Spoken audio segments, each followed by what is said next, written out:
All right. All Oh, we got right. 30 more seconds. Yeah. It's the final countdown. Do-do-do-do. Do-do-do-do-do. Do-do-do-do. And we'll have a blast.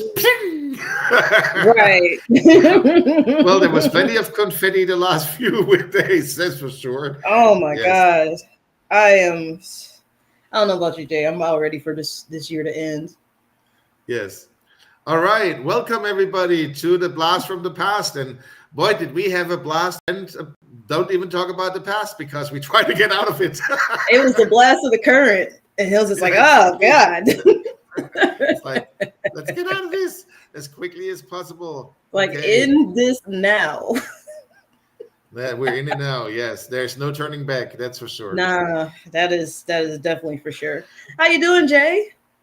Oh, I'm feeling so much better from last week. It was just such a sudden onslaught of the flu or COVID or whatever that was, but it certainly struck me down like nothing has for the last 5 years. So Yeah, so welcome back everybody. So in case you missed it, we had to take a quick detour last week. We had some life things that were happening. Jay was sick. I was going through my own situation. So we decided, you know what, we will pick it up and try again this week. And that's where we're at. So we are back. Thank you for hanging out with us. And we're ready to get this show on the road. We are brought to you by astromagistus.com. Do you want to talk about that, Jay, or you want me to talk about it? actually, either way, it's like I was just thinking while you were talking, and I sometimes do that actually. And you're saying, let's get that show on the road. I'm like, what, are we a road show now? I mean, potentially. We have to make this a road show. Yeah, let's make it a road show or a roast show. I mean, it could be both. Absolutely, we're gonna roast as much as we can, right? Maybe we're going to get some heat into the whole situation, and it's just before we flatline out here.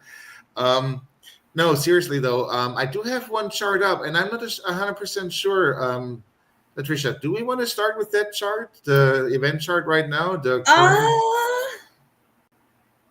Yeah, let's start with the event chart, just to talk about kind of like what's going on not with us, but just kind of like within the skies, and then we'll get into our main subject, because we're going to pick up from what we did not last week, but the week before, where we were talking about the US and how Saturn influences that, and we're going to get into another country. But at first, let's check on the sky report for the quick second. So in case anybody is wondering, we are about to hit a new moon.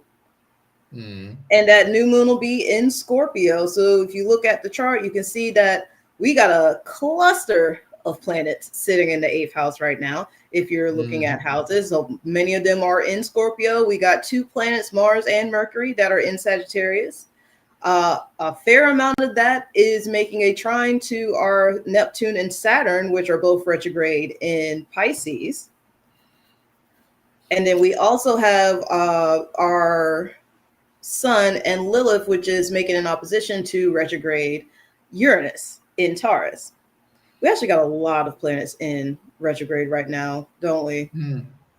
We actually do. I mean, it doesn't necessarily mean that it's anything negative if we have a retrograde. Sometimes it's good to revise and revisit things, and as a matter of fact, while I was going through the darkest night of the dark night of the soul last week with I don't know how many revisions, I do look at it like coming out in the end, maybe a few months delayed, but probably in a better spot than I would have been without it. So, was it pleasant? Is it pleasant? Nah, not necessarily. I mean, we can filter in a little bit of information about what's generally going on with the business, of course, during the lesson, which actually also is part of this. How would you want to call this? This menage here that we're looking at. It's a very interesting chart to talk about, actually, considering that this is our moment, this moment, and interesting as it is, we do have this Saturn Neptune conjunction right now on the Hmm. ascendant, you know, Yeah. makes you wonder. We talk about what was, what we had to dissolve, and what we have to restructure, right? And this is kind of like what's going on. And we're doing this with a topic that could be partially, of course, Uranian, but also to a degree Piscean, because, of Hmm. course, astrology does utilize all forms of vision and envisioning, of course, tapping into the greater either, if you want. Maybe the Akashic records sometimes when you're chanting a little bit while you're doing the readings. No, don't Well, get me wrong. I mean, hold on, the because I don't astrology think is everybody based. knows what a Akashic reading is. Can you Well, go a little maybe, more on you that? know what? I leave that to you. You can, if you want, you can delve right into that. I just want to finish I this. don't even know if I have a good explanation of it. I've never had to do it. My understanding is that somebody is channeling a thing that has like all the answers to everything. That's about as much as I know about the Well, Akashic records. I guess to a degree, I mean, it would have the answers to everything. Well, I mean, if we go a little bit deeper into that, the Akashic records is basically the universe, and everything that ever happened or will ever happen would be. In other words, in the material universe, we live through time, and we have a kind of like a linear understanding of time. But time, Mm, in the sense of this philosophy, is really just an illusion. Time in itself really doesn't exist. It exists for us in the three-dimensional world, but in the actual universe, it does not exist. Everything is at the same time. So right. everything exists at the same time. And the Akashic Records is basically, records is a little bit misleading because it would mean it is recording what's happening or has been happening, Right. but it all exists at the same time. So if you want, the recording is the existence of itself. And people supposedly that can tune into the Akashic Records can tune into somebody's, if you want, life history, like the soul's life history, as it is in the ether. In other words, all lives together, right? And can Huh. take a look at where you are, what you're doing, etc., etc. So that would be that. But then again, you know, sometimes I think we do that on a non-aware level, Mm. but there are a few people that supposedly, I'm not one of them, so I can't say that it works or doesn't work, but there are some people that supposedly can. And of course, Edgar Cayce would be one of them, one of the most famous people, the American prophet, Edgar Cayce. You know about him, right? I do. Like, I don't think a lot of people talk enough about Edgar Casey, especially now. Yeah. Because I know his stuff used to be really big when I Oh, was a yeah. kid. Like, and it was crazy because one of the few things I remember about Edgar Casey, I think that it was like some unsolved mystery thing. And they were talking about how or he was talking about and anybody who follows Edgar Casey, y'all would probably have to correct me on it because I saw this like years ago. But they were saying like the black president we have will be the last president.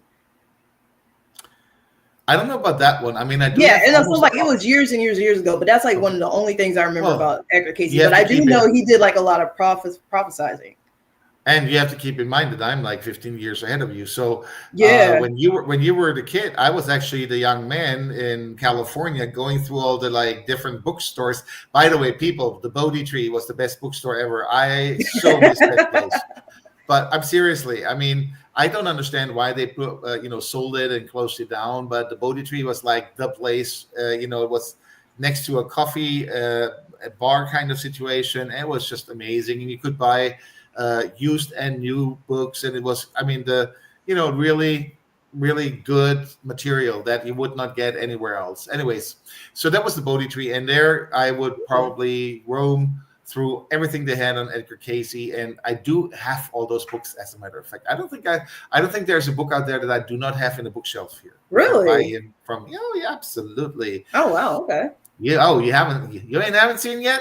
You haven't I seen nothing mean, seen yet, but I something just like got that. on this project, so I can't say much. Yeah, but back to this little thingy here. I mean, not only do we have a new moon, as you rightfully pointed out, but this new moon is going to fall into a Cassini situation with Mercury. And Cassini, Hmm. by the way, people, means that Mercury in its retrograde motion is actually always passing over the sun. Hmm. And Cassini means that it's within a few minutes of the exact conjunction. And that typically is really the new beginning, and is a more, well, they don't necessarily call it a fortunate moment, but it's not like usually when you're too close to the sun, they call it combust because Yeah, then the you're planet getting has burnt up by whatever the sun exactly. is trying to present to you. Exactly, it's kind of burned up, but then when you're in the Cassini point, that's actually a positive thing. But so that is basically coming together when you look at it, and at that point when we have the new moon, I think I'm not 100% sure, and I don't have the software up right now, but I think at that point Mercury will have retrograded into the last degree of Scorpio actually, so it will Hmm. be more or less on 29 degrees Scorpio.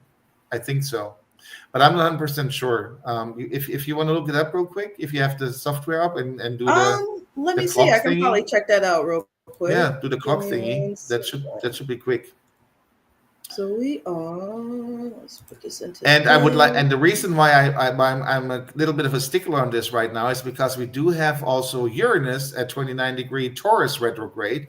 So this would be an exact, but literally to the degree exact opposition between this new moon and Uranus. And Uranus is back in Taurus. So we're dealing again with something, most likely something new happening in opposition though to the Uranus. So that usually is somewhat of like a short fuse situation where we might be very surprised about what's going on, and nobody knows exactly what it is because that's Uranus. You never know. It's kind of like the box of chocolates, that um, what was his face is still Forrest Gump. munching on. Yeah, Forrest Gump is still looking for that for that box of chocolate. So yeah, that's kind of like what we're in right now, and that's why I think it would be really nice to know. Um, So the when the moon and the sun, I'm still trying to get it to the same degree. Give me one second. yeah, when you do Mhm. when we're using There we Solar go. Fire software, then Yeah, I found it. okay, So when the moon and the sun are at the same degree, Mercury will be around 28 degrees in retrograde. So it'll be the sun, okay, moon, and Mercury are all in 28 degrees. okay. Well, that's almost, and considering that Uranus also is retrograde, that basically is an exact opposition, right? Yeah, Uh, because Uranus will still be at 29 degrees. Those three will be at 28 degrees. And yeah, they'll be at a nice little tight um, opposition, yeah. which should be So I interesting in mean, itself. yeah, Latricia, what do you think could blow up in every? I mean, let's stop the Uh, Astro mumbo jumbo for a moment. What might blow up in everybody's face with a new moon opposite Uranus? What oh could we man, I expect? think it's going to be. If I had to guess, because it's a new moon, that means that we're in a new theme. So this Hmm. could be something in terms of Uranus is in Taurus, so it could be something having to do with our resources. It could be something that has to do with our money. It could be something like, the stock market right now is, taking a little tumble. So we could hear some news about that coming Yep, up, especially absolutely. because the sun is in the eighth house. That's other people resources, other people Yeah, money, debts, yeah, taxes, things yeah. like that. And there's also going to be a lot of conversation around it because Mercury's in Sagittarius. So there's going to be I different mean, aspects. I think people are going to change kind of like their thought process on a lot of it too. something else that just occurs to me with Lilith part of this, and Hmm. again, people, just to make clear on Lilith, yes, most astrologers still today do not really integrate Lilith that much, but Yeah, she does present an element of wild, untamed energy, talking the truth, spilling the tea. So she's very welcome in this cafe Z here because we're spilling your tea, right? And yeah, um, she's very much part and parcel of this new moon, right? I mean, she's right there. it's right there. So it's like whatever is about to get shown, there's probably going to be some controversy behind it. Oh yeah, yeah. Well, it doesn't have controversy these days, Yeah, but that. but yes. I mean, again, talking about. I mean, obviously, this is the very moment right now. What the chart that we're looking at for the United States. So this is not a personal whatnot, but when you're looking at the new moon chart, you would definitely want to place that new moon in your natal chart and see where it falls. Mhm. So I don't know about you, Latricia, but for me, this new moon will fall straight across the 12th house and the sixth house. So Uranus is in the sixth house for me. So I have and boy, did I already have some explosions going on in my work life. Um, Yeah. and then Mine all is my I think yeah. this stellium for me is in my second house with Uranus in my eighth. Okay, so you're saying that the 28, 29 degrees Scorpio would be your second house. Hmm. It would be Well, like part of it would be in my first house, and the rest would go into my second house. I'd be damned if I say something strange and unexpected would happen with your money situation. Man, right? Right? I mean, not that I would know any of any, but it's just like falling into. I mean, that's what I'm talking about. Some new moon falling in somebody's house system is going to stir whatever is going on in that house. And if you have Man, it in the second house, listen. hey, you can expect it some Uranian. Hey, hello, here I am, unexpected. Be like, Kind hey, of like, hello, hi. I'm just gonna kick your sandcastle over, rebuild yeah, it exactly. yourself. I'm out. Yep. I mean, sometimes it's not even funny. It's kind of like for me, this new moon. I mean, we're not in the new moon yet, but somehow it is already throwing its shadow all over the place, right? So, Mm, I mean, maybe it's related to this retrograde movement of Mercury that has been already going on for a week, but a little bit longer than a week, actually, 10 days now. yeah, But I mean, as soon as that started kicking in, boy, did it kick in. I mean, and man, it keeps kicking. It's like this came gift that never out stops giving. So swinging. Came out swinging. I was just like, bruh, all of this. So, for reference for the masses, I had sure. a money situation where I was doing a job, an online job, and then right when I was supposed to get paid, the online job decided that I wasn't authorized to work. So they decided they weren't going to pay me. So I'm trying to contest that, and I hope it's some Mercury BS. And that once the retrograde is over, then they'll be like, okay, JK, here's your money. I was going to say, please, people, no, no, no, not astromagistus. We're not we're Not not Goldberg astromagicians. here. No, definitely not astromagicians. Magistus. This is a Yes. whole different situation.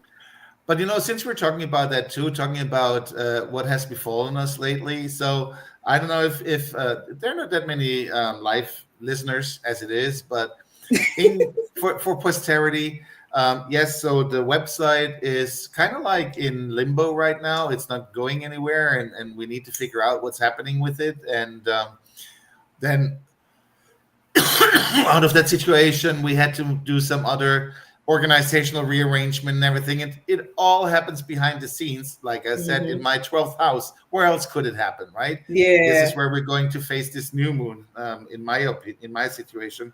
But I mean, that is the two of us. Let's not be selfish. Let's go around. What do you think would happen with somebody who has this new moon, let's say, in the seventh house? Ooh, they had this. Oh God, I feel bad for anybody that has this in the seventh house, because that definitely means they may be letting go of some friends right now, or might be in contention with a couple of them. Especially Yep. because that other person, especially if they're represented by that Lilith, that could be a person who, because they're right close to you, you think they're your friend, but they may not actually be your friend or your partner, Mm-hmm. depending on who the other person is in the seventh house.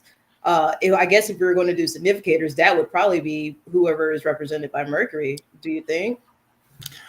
Yeah, it could be. I mean, at the same time, in particular, when we talk about the stellium being in the seventh house, then obviously Uranus would be the first house. Mm-hmm. I could see that the individual in this case is getting, the itch. I don't know if it's the 7 year itch or whatever itch it is, but it could be the itch, Yeah, I and didn't think about says, the you know seven what, years. I want to be a little bit more independent. I feel like doing something outside the parameters that Mm, I'm playing in usually, yeah. and that could then, in one way or another, come out, particularly with Lilith part of this story. I don't think she will be very happy about that, no matter if it's No. male or female. So the partner might be a little bit, let's say, explosive. Um, and it could be an interesting development from that. And So, then again, because Lilith is also in Scorpio. that's not something they're going to get over right away. Oh, no, no, no, no, no. Mm-mm. I mean, Like the if one sign holds on to something, it's the water signs, and in yeah, particular, Scorpio likes to hold on to yes. stuff. Scorpio was Mars on the night shift. They do not let go of stuff Mhm. very easily. Yeah. So think twice before you do something with your partner. It might not be a good thing to do. Speaking of which, when we look at the Simply chart, Hmm. and we look at this our chart right now, the event chart. I mean, obviously we don't know at what time it falls, but we do know now that the that this new moon is going to fall into the US's 12th house as well, Yep. with the sixth house being that Uranus, that wayward sun.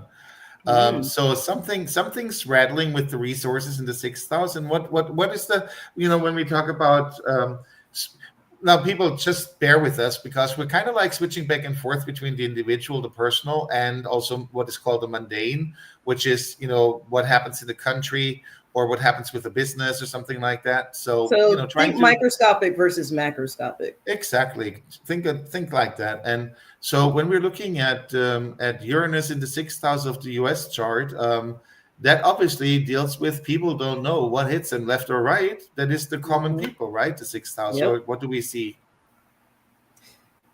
So the common people be in the sixth house, and if this stellium is falling in the 12th, honestly, it could be a lot of news, a lot of different kind of news that's coming out of the woodwork, especially because the sun is right there. So definitely the highlight, because they started releasing some of the Epstein's files last week. Could So be there Epstein was that. files. Yeah, so they Mhm. had that whole situation going on with But actually, it's this is a smart one that you're bringing up. I didn't think of that, but from a different angle, hmm. because we do have um, Mercury involved. Mercury is Hmm. in the Cassini moment, right? And Yep. Mercury would be the media of a country, and that being in Scorpio, it is digging out some stuff. And in the Sibley chart, in the US's natal chart, we do have a Mercury Pluto opposition. So Hmm. researching and finding things out and all that actually would be part of the genes of the country, right? So, Yeah. so this kind of like plays into the fact that maybe, as you say, maybe this will, and also with the moon, of course, is the people, the general public, right? So it seems that there is stuff coming out. I don't know that. At the moment, it's still in the background because it would be the 12th house. But as a new moon, something is festering, something is building and growing in the unseen back chambers of whatever is Yeah. happening here. So Yeah. yeah, Should be and interesting. well, I mean, definitely interesting. I'm always a little bit skeptical of what's going on because when I look at the sun being the ruler of the ninth house and the moon ruler of the eighth house of the Sibley chart, Hmm. then it also of course the ninth house is foreign and the eighth house are resources. So are we going to deal with the fact that we're going to be cut off the foreign resources that we need to fire up Mm. our industry and our consumption and everything? Are we That's going to interesting. like the consumption, like the consumer goods that we need? Because again, the sixth house is your daily needs, it's your Hmm. daily workers, it's your everything. And of course, with Uranus retrograding back into Taurus, Taurus is the earthenmost, the agricultural most sign of them all. Hmm. So I don't know. Something, like I said, something seems to be brewing here. I mean, there's that. We here in the U.S. are going into we are technically in our holiday season, but we're going deep into the holiday season. So next week is Hmm. Thanksgiving for us, and there had been a lot of talk on social media about boycotting Black Friday, which is one of the biggest sales day here in the U.S. Because of the current social political situation. There is, uh, like we were saying before, with everybody having issues being able to acquire food. So there's a lot of people helping out at food banks and asking for donations and things of that interest. So that could also be a lot of things that are happening behind the scenes. because nobody's really talking about them just yet. You know what I mean? Absolutely, very much so. And by the way, our friend from the East Coast, Ursula, was Hey, making, it's yes, Ursula. Ursula. So she's making a comment. She says, "Hey, the stellium is in her seventh house, and I'm happy to be letting go of some people, utilizing the clearing out for good." Yeah, I think Mm. that definitely. Thank you for that supporting comment, Ursula. I totally agree with that. Yep. So that's why I'm saying, sometimes you're looking at it and go like, it doesn't look like fun times, but sometimes Yeah. you don't need fun times. Sometimes you need really a cleaning out and a You gotta have reorganization of that things. nice good old tower moment where it just kicks Exactly. the sand castle down and you cry over it and you're like, okay, let me go get my cup and my little bucket and start building my sand castle all over again. Yep. By the way, a nice little side digression here. Do you want to talk real quick about your experience with that, with the tarot? Well, with the tarot, yeah. So before I became a astrologer, I started as a tarot reader. So let's talk about it real quick, especially when it comes to the tower. So a lot of people like to consider the tower. Like there's been kind of like a I don't want to say debate, but kind of like a discourse. Some people say the tower is a Uranian moment. Some people see it as a Plutonian moment. I see it more as a Plutonian moment because it's heavy transformation. Like the death card is the card where yes, you're transforming, but you know it's coming. You know you can't change it. The tower, you don't know it's coming. You don't know when, you don't know why, you don't know how. You just know when it hits, it hits, and how you react to that tower moment is what's going to guide you through the rest of that tower movement. You know what I'm saying? So, like, say for my example with my current situation is like, yes, it sucks. Now I have to kind of rearrange and reallocate money to pay bills that I have due this week. But that also means that how I handle that tower moment is going to affect everything that comes after that tower moment for the tarot. Usually with Uranian moments in the tarot, at least for me and how I learn, would be through the Fool. The Fool is like your new journeys. They can be unexpected, but you're coming out of a moment of kind of like I want to say darkness, but like rest. It's like a rebirth, like a literal rebirth is the Fool because you're starting a new journey, if that makes sense. What planetary or sign relationship does the Fool have? Uranus. Uranus. Okay. Hmm. Some people say Mercury, but I've learned it as as a Uranian moment. Well, I mean, I don't know how far you've dug into the astrology philosophy and all that, but they say Mm. that Mercury is the lower octave With of of Uranus, Uranus, and yeah, Venus the lower octave of Neptune, and Mars the lower mm, octave of Pluto. of So Pluto, yeah, so in that sense, that might make sense what you're just saying. yeah, So there could be an element of mercurial trickery and all that in it, but in the end, it is more of a matured Uranian kind of yeah. situation. Yeah. The biggest thing with like cards like that, which are part of the major arcana, is not that they're there, is how you handle them. Hmm. Because those are the moments you can't stop, unfortunately. I hear you.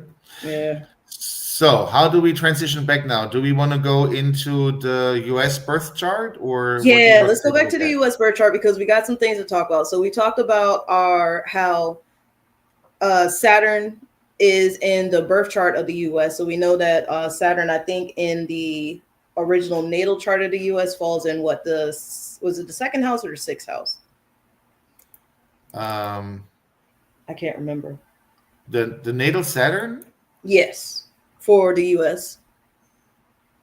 that is in the 10th house. 10th house. Okay, I was totally off. That's all right though.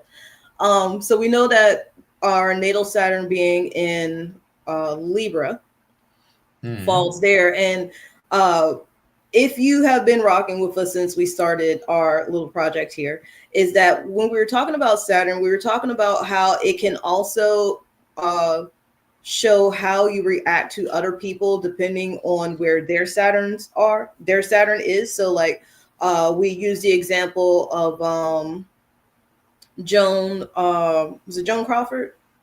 Yeah. Yeah, Joan Crawford and her daughter, because they were when Joan Crawford adopted her daughter, they were pretty much in not Mercury, a Saturn opposition, I believe. Yep. Hmm. So we were wondering, so we're like, okay, what other country would be kind of like us and that has been around longer? And then why not look at the people that gave birth to the US, and that would be the English court, right? So we decided to pull up the chart for England, and we You wanted want me to to do that compare. now? Yeah, go ahead. We'll bring up that chart. So we wanted to compare where the Saturns are and how does that look, especially in the relationship of the two countries. So while Jay's bringing that up, and nope, that's not the Chase, one. Chase, that's not the one. Yeah, Yeah, Chase, looking where it is. My bad. there it That's one. is. Yeah. Yeah, it's this one. So most people might have seen the England birth chart or the birth chart of the UK, which is in what 18 something or other, 1801. There we go. This one 1801, is yes. this one is for the chart of England, when with the coronation of, what is it, William the Yeah, Conqueror. William the Conqueror. Yes. So this one is dated December 25th, 1066. So that is a very long time, like almost 700 years before the US was even considered. Still a twinkle in his daddy's eye, as they say. Hmm. And excuse me, looking at, oh, funny enough, they actually have Saturns in the same house. Excuse me. The English birth chart has their Saturn In Virgo, in Virgo, 6. Mm. sixth house, and then according to the Bible, the U.S. has its Saturn in also in the sixth house, but in Libra. So just a sign apart. Both having to deal with the everyday person, I would say, in terms of like Hardworking. hardworking. But with Virgo, they tend to be a little more. All right, let me take a swig of water real quick. I'm about to lose my throat. But I think with the Saturn here, that Virgo is more of, I don't want to say like pretenses, but it has a little more perfection aspect to it. Like it does very hard to have like a certain I don't want to say persona, but very much of analytical on the analytical side. Well, I mean, what I see when I'm looking at that also is the UK chart has Saturn actually as the place to develop to, right? It is Mm, conjunct the North Node. yeah, Quite not. I mean, it's not tight, but it's it's close. It's like 4 degrees yeah, away. yeah. It is. It's a good. It's a good. So definitely noticeable. Let's put it that way. Hmm. So of course, now the next question that might be asked is like, what exactly would that be? And when we take a look at Saturn, Saturn tries to be what? The statesman, right? He wants to be the Hmm. responsible builder of things. So, and then usually what we would do is we look at, how to get a better grasp on the energies that are going on. At least that's how I do it. I'm Hmm. going to look at Virgo as the sign in which we're dealing. So it is the sixth house. Okay. So we're dealing with everything is supposed to be very exact, very well done, very service oriented also. Um, and one of the things that kind of get forgotten with Virgo is Virgo likes things small. I know this sounds Oh, funny, but it is true. Yes. that I would not have considered. Yes, it likes things actually small. And Hmm. I know a friend, a personal friend. She is born with a Virgo rising and Saturn in Virgo on the rising, and she is a petite, small person, but very willful. Okay, Huh. yeah. So, and everything that she does, she loves to like cut every like fruit small. She likes to do like literally. It's like everything miniature is Right. lovely. And as a matter of fact, and I'm this is a challenge to the public, and you guys can absolutely over the years that are to come, do your own research, leave your comments in our comment box here, but look up Switzerland. Hmm. Switzerland is has an extremely strong Virgo energy, Hmm. And what is, I mean, maybe Americans are not so familiar with Switzerland in general, but when you think of what do you know about the Swiss, precise Watches. precise tools like the clocks that are Hmm. in your pocket, right? The pocket Yeah, the pocket watches. watches And that and is and all like very small, Swiss Army minute, knives. as Miss the Swiss Army knives. It's all minute, like little gears and things that need to work together. The Swiss are very exact on everything and very Huh. almost like, I don't want to say narrow-minded, but very peculiar. Like if you want to experience what Virgo feels like, go to Switzerland. That's basically the Swiss, because they Huh. have been around for hundreds of years as well. That is like culture in Virgo. It really Just is true. very Everything is like precise. Just very like this is precise, how it neat, is. This is how exactly we've always neat, done it. This is how it's going to be. meek, timid, meek, exactly, humiliated all the time, not being very loud, but also very much meticulous in how you organize everything. I mean, literally, again, it's a challenge to the Huh. rest of the world. Look up the Swiss national chart, and you go like, oh yeah, that is a lot of Virgo. Okay. Okay. Bet. I So like that. yes, so the question of course then is okay, where do I want to go with this, with my common people? So I'm having the common people basically, um the way I organize my country in a very peculiar way. And then again, if you think of England, just like Hmm. in a general sense, hobbits, okay, we think of Yeah. Harry Potter, we think of all these like peculiar, small, detailed little like cottages, stuff Yeah. like that. So it does fit the bill. What I find interesting also, by the way, is that when we think of England, this chart is the chart of a conqueror, right? And then Hmm. the birth chart of the US then again is kind of like it was established through conquering, again being colonies, right? Yeah. And then through the establishment of, we want to be our own country, so through conquering additional land, there was enough land mass and enough people to actually be a new country, right? I mean, a little Hmm. tiny speck will not have had the success, but adding all these additional states and so on, then the colonies could come together and be the United States and defeat the British. So, and this idea, this conquering idea, actually continues even today. Hmm.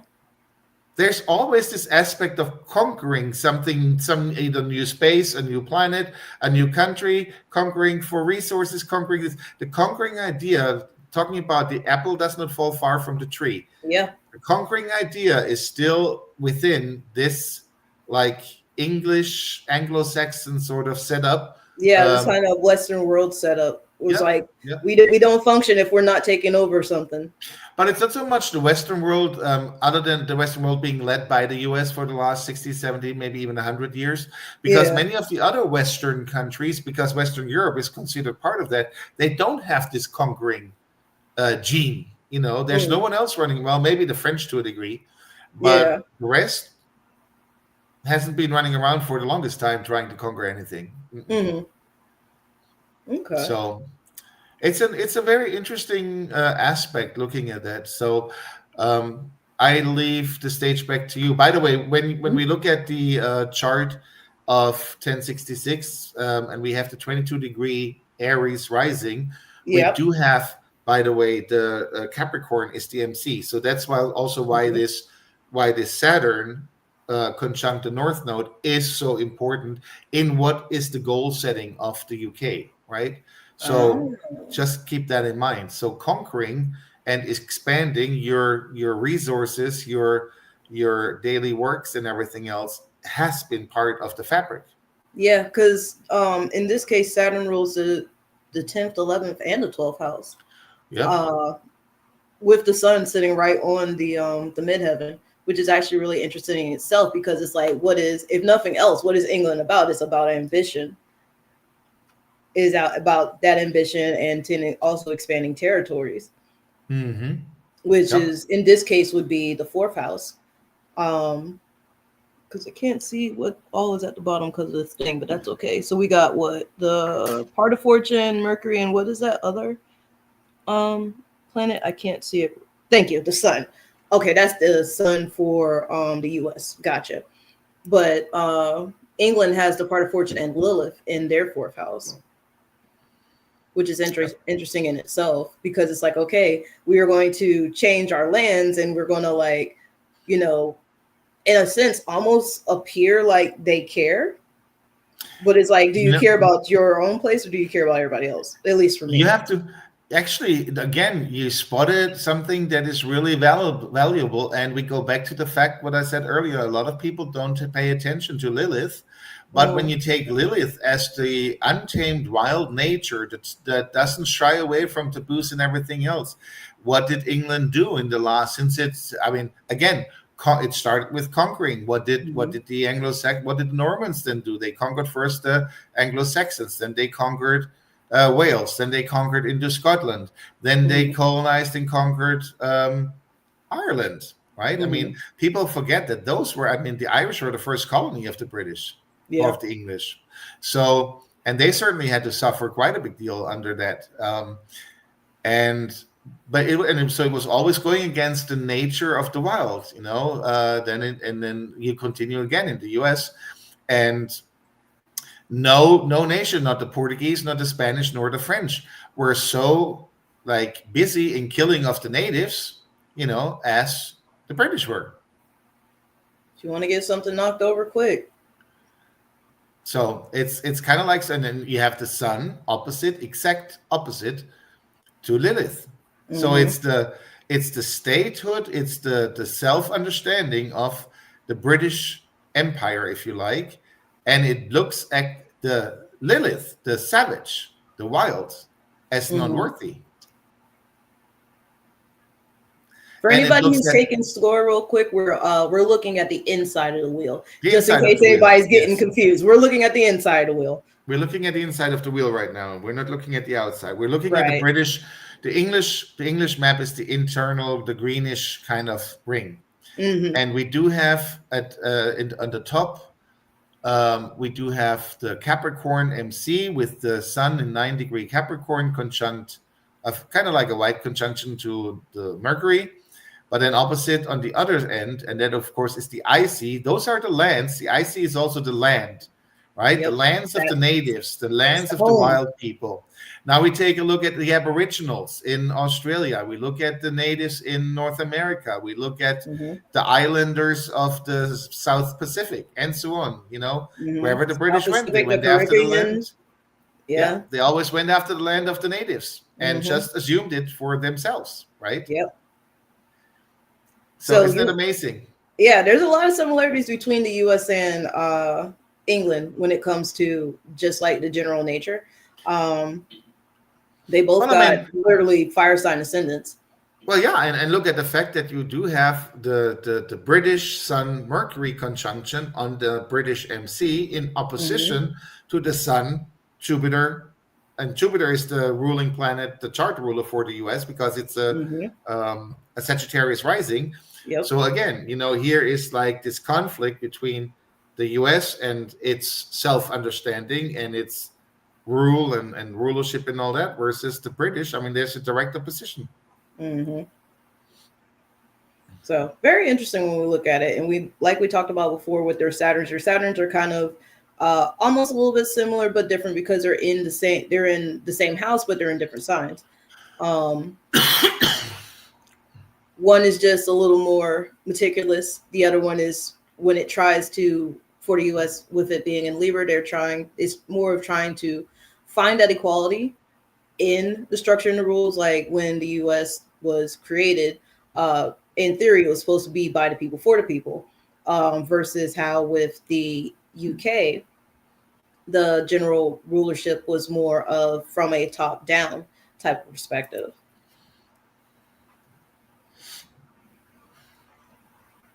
Feel like you're thinking hard, Jay.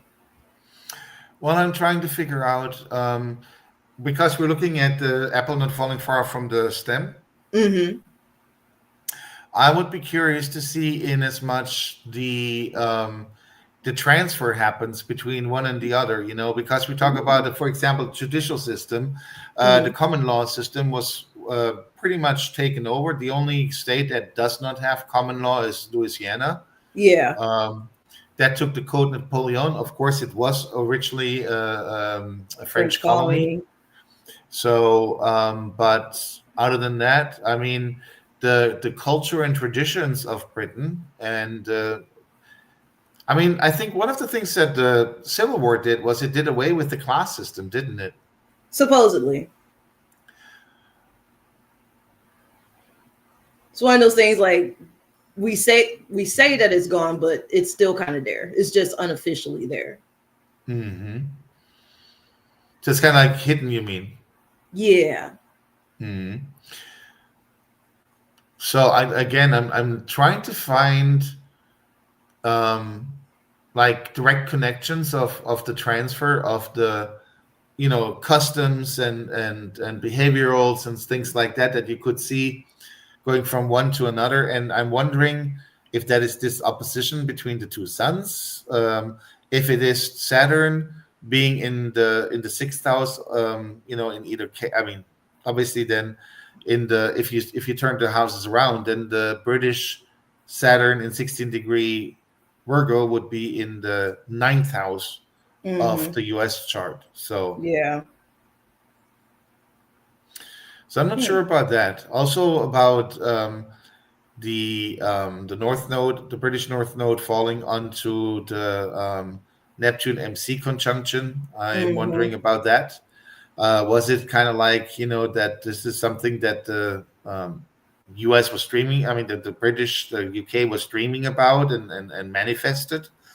Well, I think that was the U.S. was because the U. Oh wait, yeah, the U.S. is the outer chart. So Yeah, maybe the U.S. was dreaming about it, but it didn't come out the way that it was intended because, again, yeah. not too far behind is that Lilith, darling Lilith.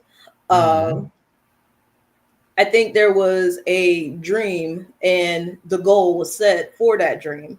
I think to some degree the U.S. is still trying to reach that dream, but there's going to be a lot of scandal that comes with trying to make something that magnanimous occur. Like, Hmm. I know the U.S. is without a doubt, even though we claim to be one of the greatest countries out there, has not been without its due of scandal and controversy. No, absolutely. Yes. So it's a lot of things to kind of pull out this chart very meticulously. And I think in terms of like how we were looking at how their Saturns may interact because they're in different signs, that could be in a way that then they're also right in signs next to each other. It'd be different like if uh one of the Saturn, well, we'll say like the US Saturn was in like Scorpio, so then it will have a little bit of distance between it to, Hmm. well, not really Scorpio, probably like Sagittarius, and there will be some kind of like sextile or something, some kind of positive aspect to kind of connect them. But now they're kind of like adverse. They don't really see each other well. So maybe the mindset behind the two countries is a little bit different. It's not to the point where it would be like super challenging, like if this was a square or an opposition, but you can definitely see with the two planets being a sign apart that there are clear differences between the two in terms of mindset and how they achieve their goals. That is part of it, and also one thing that when you look at it strikes me, at least at the moment, is that while the UK has the Saturn Sun trine, the US has the Saturn Sun square. Hmm. So so it seems that and we always have to keep in mind that in a country chart, the Sun really is the leader Hmm. of the country, right? Not Yeah. the parliament, not I don't know, any other person. I mean, basically like the king, and Yeah. or the president or something like that, or the chancellor, or you name it. So while the in this case the king would be supported in the UK chart, the king would be supported by the, well, I guess, system, because also Jupiter is in trine with the sun. Mm-hmm. for the UK chart. So here we seem to have a lot of support from the general public, from the people, from the judicial system, from the security system, etc., etc. So that is supportive. Okay. Whereas the US actually has the opposite. The square is usually constantly having to deal with the critical oversight, right? Mm-hmm. So the checks and balances, basically, and this is, in my opinion, that is what it is because Saturn in the U.S. chart is actually exalted. It is in Libra in Oh, that's its right. It is best. exalted in Libra. I forgot Yeah. about that. So here, to me, that is the Saturn in the 10th house says, "Hello, we're going to have checks and balances on you." You Mm-hmm. know, And Sun's like, towards the and gets all yeah, emotional because it's in Cancer. exactly. Yeah, you're not going to get away with an overinflated ego because here we go with the Saturn Jupiter conjunction. I mean, with the Sun Jupiter conjunction in the Mm-hmm. U.S. chart, right? Yeah, So the leadership, the king of the country, can quickly get a little bit an inflated ego. I can see that. Well, I mean, rarely. I mean, a Nixon, come on, or a Reagan, no, never. You know, Never. Who would do that? Oh my I God. I don't know what you're dreaming. And it's like, please stay underground, be real. Right. Uh, yeah. Watergate somebody? No. Pizzagate, you mean? Well, that was two, but Watergate was Nixon. Yeah, that's true. That's true. So much, Yeah, we're, so ga- much. we're gating around, right? So here, Saturn is the gatekeeper. Yeah.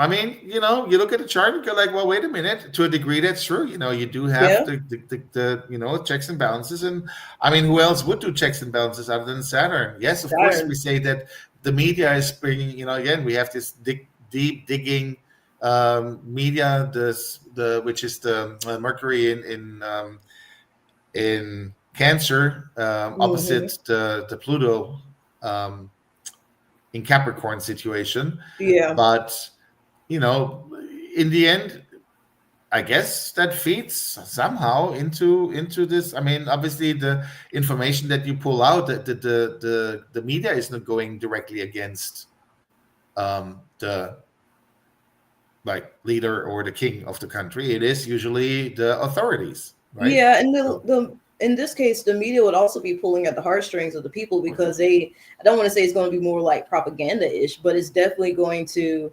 The news that comes out is going to be enough to pretty much make anybody want to like get up and punch the air, if nothing else. mhm, mhm. And some of Yep, that, a lot of that could be dealing around, the household, and the home. In this absolutely. case, which would be, our land. So, Having spoken of all of this, we do only have about 7 minutes left. We have uh, two other charts that that you have oh yeah. prepared, I should say.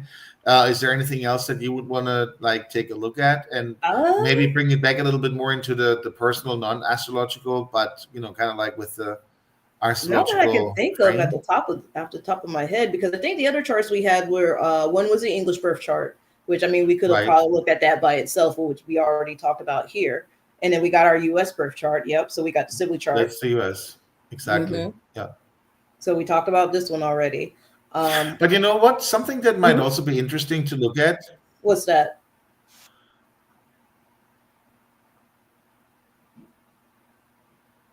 What now?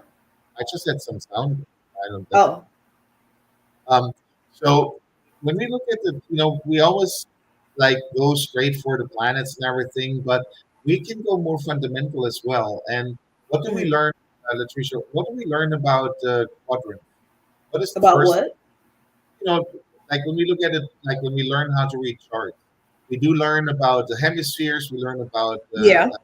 We learned about patterns, chart exactly patterns. then exactly chart patterns basically. What could we talk about in relationship to like the first, second, third, and fourth quadrant? What happens in those quadrants? Oh, in this case, a lot of the planets are sitting in the third quadrant. And Exactly. if I'm Mhm. remembering correctly, this is definitely having to do with others, and Yep. it's more expressive. So a lot of the things that we do with other people is going to be seen on the outside. So uh tends to be more public. So that's why I was saying let's try to go through 1 through 4. So when Okay. we look at the fourth quadrant, what is it that we're looking at? So if somebody has a lot of planets in the first quadrant, and Well, this, hold by the on. way, We got to people define what again, the first quadrant is, which is yeah, houses one, two, and 3. exactly 1 through 3. So 1, 2, and 3. This is the Mm-hmm. first quadrant, right? The 12 Yes. divided by 4. So we have 1, 2, and 3 houses, and when we do this, so by the way, again, we do macro and microscopic. So for the Mm-hmm. person, it is one thing. For a country, it's It's similar, something not else. exactly the same. Yes. Yeah. So the first quadrant is about what? So Yourself. yeah, it's about yourself. It's more the internal, like you and I kind of like to look at it as you and how you think or how you grow. Yes, and your values, what is Mm-hmm. important to you, right? How you establish yourself as a material entity in the world. Yes, Yeah. how you interact with your direct environment, like your young age environment, usually Mm-hmm. family, kindergarten people, these kinds of situations. And Yeah. then what happens when we get into the second quadrant? So when we get into the second quadrant, we're still kind of learning about ourselves, but we're kind of moving into that where we're starting to interact with more people outside of the family. We're starting to get outside into the world. Exactly. So what happens is in the fourth house, we become much more invested in our identity, right? The fourth Mm-hmm. house is our core identity. And then we want to express this identity to the rest of the world. Like, imagine again you're a child and you realize that, oh, my identity is that I love to do horse riding, right? Horseback riding. Mm-hmm. So maybe I want to do a horseback rider and become part of a club or something like that, or be a ballerina or be a, I don't know, you name it. But the fifth house is the creative expression. And that usually then comes, you want to express the identity that you are. And you want to do that in the sixth house in a way that provides a service to your fellow man. Okay. Mm-hmm. So the second quadrant, when people have a very strong placement of planets and country, probably the same thing. When you have a strong placement in the second quadrant, it's all about the identity and how to express that identity in a useful way to the other. Because now Mm-hmm. we have switched from the I am to the other side. Yeah. Okay. Those are the houses 4, 5, and 6. Now the houses 7, 8, and 9 are, Latricia. That is where we're just talking about where we are outside and we're also Mhm. thinking in relating to others. So our thoughts tend to be more expressive. We tend to have more interaction. So think about house 7, that is you with your partners. House 8 is how you deal with other people and their resources. House 9 is how do you deal with things that kind of make you take you out of yourself when it comes to what you think or your faith in a way. Also, also creating systems out of what you have Ah, created. The ninth house is systems as well, right? okay. So basically, something that you now have ready, so you can disseminate it to a larger world, not just to the Yeah. individual by themselves, the one, but actually you're creating systems that are carrying.